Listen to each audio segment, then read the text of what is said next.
केंद्रीय मंत्री अनुप्रिया पटेल ने लौह पुरुष सरदार वल्लभ भाई पटेल प्रतिमा का अनावरण किया। केंद्र की सरकार किसानों के साथ है। विपक्ष किसानों को गुमराह करने में लगा है, किंतु वह सफल नहीं होगा। आंदोलित किसानों को चाहिए कि वे वार्ता के द्वारा समस्याओं का हल ढूंढने में सरकार का सहयोग करें। यह विचार पूर्व केंद्रीय स्वास्थ्य एवं परिवार कल्याण राज्य मंत्री एवं अपना दल एस की राष्ट्रीय अध्यक्ष अनुप्रिया पटेल ने रविवार को वाल्टरगंज के निकट बड़ा वाड्या श्रीपालपुर में लौह पुरुष सरदार वल्लभ भाई पटेल की प्रतिमा का अनावरण करने के बाद जनसभा में व्यक्त किया। अनुप्रिया पटेल जी ने कहा कि प्रधानमंत्री नरेंद्र मोदी ने गुजरात में पटेल जी की विश्व की सबसे बड़ी प्रतिमा बनवाकर उनके प्रति आस्था व्यक्त किया है। पटेल जी की यह प्रतिमा हमें सदैव नेक रास्ते पर चलने, संघर्ष करने की प्रेरणा देता रहेगा। श्रीपालपुर के ग्राम प्रधान पति अमरनाथ चौधरी के नेक पहल की सराहना किया कि उन्होंने अपने ग्राम पंचायत में पटेल जी की प्रतिमा को स्थापित कराया।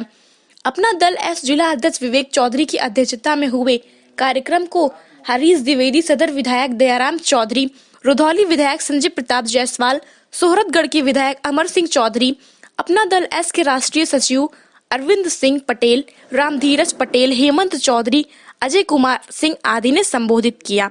आइए देखते हैं बस्ती से कृष्णकांत की कुछ खास रिपोर्ट। सुनिश्चित की गई, पिछड़ों को 27% की आरक्षण व्यवस्था सुनिश्चित की गई।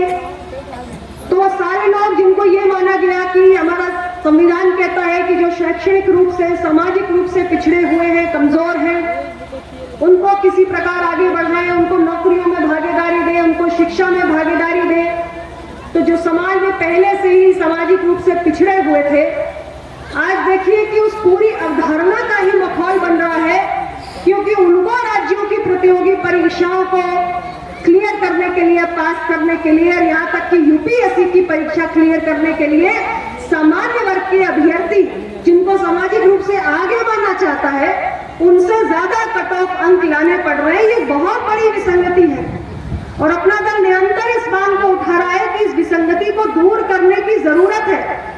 और जहां तक विषय आरक्षण का है, तो आज सामान्य वर्ग के जो गरीब अभ्यर्थी हैं उनको भी 10% आरक्षण की व्यवस्था मोदी सरकार ने की है। लेकिन हमारा विषय ये है कि कट ऑफ अंकों को लेकर जो एक बहुत बड़ी विसंगति प्रतियोगी परीक्षाओं में देखने को मिल रही है, इसको दूर करने की जरूरत है। भारतीय न्यायिक सेवा के गठन की मांग निरंतर हम इसलिए करते हैं क्योंकि आप देखते हैं कि देश में लोअर कोर्ट भी है, हाई कोर्ट भी है, सुप्रीम कोर्ट भी है, लेकिन आम जनमानस के कितने मुकदमे हैं, वर्षों चलते रहते हैं, तारीखें लगती रहती हैं, मुकदमों का निपटारा नहीं हो पाता है, कोर्ट में जजेस की कमी है। एक बहुत गंभीर विषय है। एक आम जनमानस की एक पूरी पीढ़ी निकल जाती है, वर्षों बीत जाते हैं और मामलों का, मुकदमों का निपटारा नहीं हो पाता, पैसा जाता है, आपकी ऊर्जा जाती है, आपका समय जाता है, तकलीफ पड़ती है। हमारा ये मानना है कि जो हमारे देश के उच्च न्यायालय है, हाई कोर्ट्स है, या देश का सर्वोच्च न्यायालय है, सुप्रीम कोर्ट है, अगर हम ऑल इंडिया जुडिशियल सर्विसेज का गठन कर दें, भारतीय न्यायिक सेवा का गठन कर दें, तो आम जनमानस के बीच में से जुडिशरी की भी प्रतियोगी परीक्षाओं के माध्यम से समाज के बीच में से और लोग निकलेंगे जो हाई कोर्ट में न्यायाधीश के पद पर बैठेंगे या सुप्रीम कोर्ट में न्यायाधीश के पद पर बैठेंगे। और जो बहुत बड़ी समस्या है कि आज देश के उच्च न्यायालय में, देश के सर्वोच्च न्यायालय में जो कमजोर वर्ग के लोग हैं, उनके बीच में से कभी कोई न्यायाधीश नजर नहीं आता है और जजेस की संख्या इतनी कम है कि मुकदमों पर तारीखें लगती जाती हैं, मुकदमों का निपटारा नहीं हो पाता।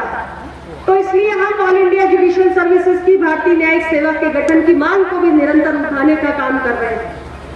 मैं सम्मानित साथियों आपसे यही कहना चाहती हूँ कि अपना दल गरीब, कमजोर, वंचित, दलित, शोषित, पीड़ित की आवाज है और अगर आप चाहते हैं कि देश में कमजोरों के हक में और भी अधिक मजबूती के साथ अपना दल आवाज उठाए, तो आपको भी लोकसभा से लेकर विधानसभा तक हमारी संख्या बल को बढ़ाने के लिए अपना योगदान देना होगा, क्योंकि लोकतंत्र में आपकी अपनी ताकत संख्या बल ही है।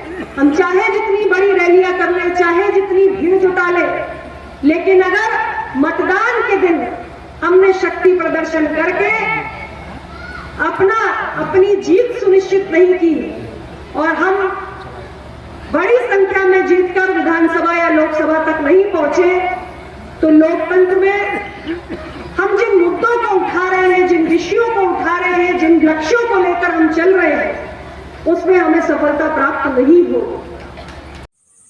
अब तक की खबरों में इतना ही।